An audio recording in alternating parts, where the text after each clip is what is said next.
time to do some vlogging, son. Are you ready?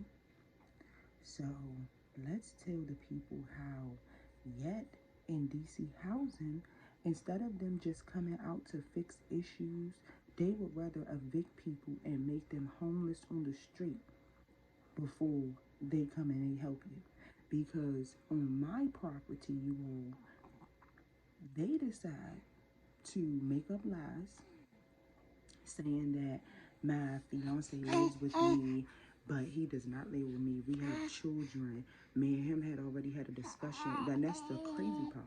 Me and him, before we moved in together, about 3.5, 4 years ago, before I left my mother's house and went to stay with him until I got my own place, we had multiple conversations about how when I moved into if I moved into a low income apartment, he would not be able to move with me unless I put him on my lease. So these conversations were already, put into place and put into effect. So he was like, okay, well, I'll just come over, try to spend as much time with the kids as possible to help you out. Okay, that's fine. So then all of a sudden, y'all, the old tenant who no longer lives in my apartment anymore, and this was last year, she goes in my mailbox, right? You take the mail out, knock on my door, and hand me my mail. That's a felony.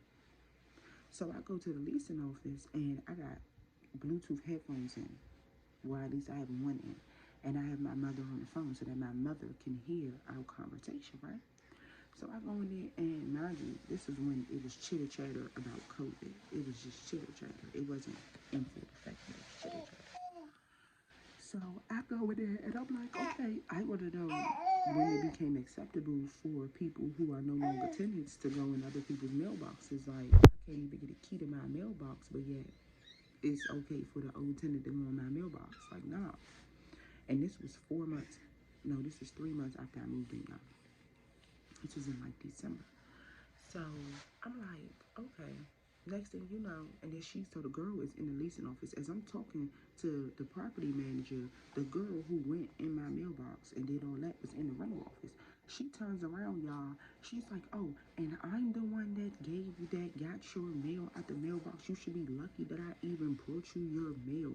I'm the one that went in the mailbox and I still have the keys. This, and that, the third. Mind you, I'm whole pregnant with my son. Whole pregnant. So the property manager decides to call the police on me and try to say that I'm causing a disruption when I asked you a simple question. That's really all I did. I asked a common sense question, which is if I signed my lease September 20th, 2019, it should be no reason why that girl was in my mailbox. But you called the police on me. They had the nerve, y'all, come January to serve me a cure and quit notice. And the joint basically was saying that my fiance lives in my apartment. What else? I stopped people from doing their jobs or whatever, which I've never stopped maintenance from coming to my apartment at all. And what else it said? And I don't add it to respect staff members or whatever, some wild shit. So I go over there and I'm like, mind you, anytime I'm talking to anybody in my leasing office, whether it's in the leasing office, outside, or whatever, every conversation is being recorded for quality assurance purposes. You feel me? So I go over there with my case manager and we have a meeting. Homegirl gonna say, I said, how you gonna say somebody live in my apartment? And my job, I have multiple LGBT community friends, and some of them are transgender, some of them are not. Some of them are just plain, gay, and some of them are bisexual. So I hang out with a lot of people. I have a friend, and Bestie, he is about 6'3", 6'4", and he comes over my apartment a lot, right? So him and my fiance are about the same height and all that.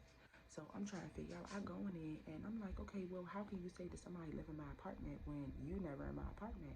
And my job, the way that my apartment is set up, the leasing office, even if I did have 25,000 people living in my apartment, they wouldn't be able to know unless somebody went over there and ran them out.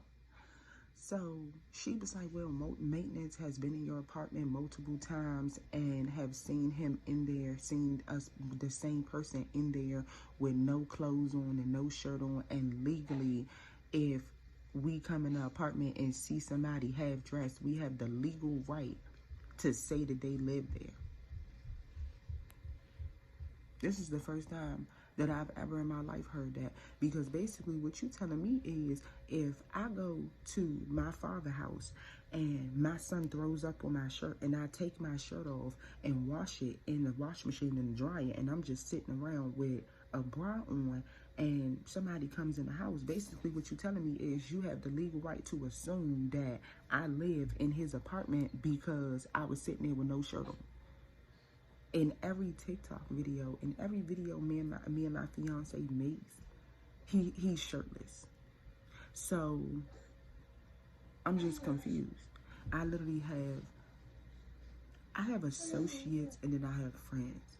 And a lot of my friends aren't as available to hang out with me as much as my associates is.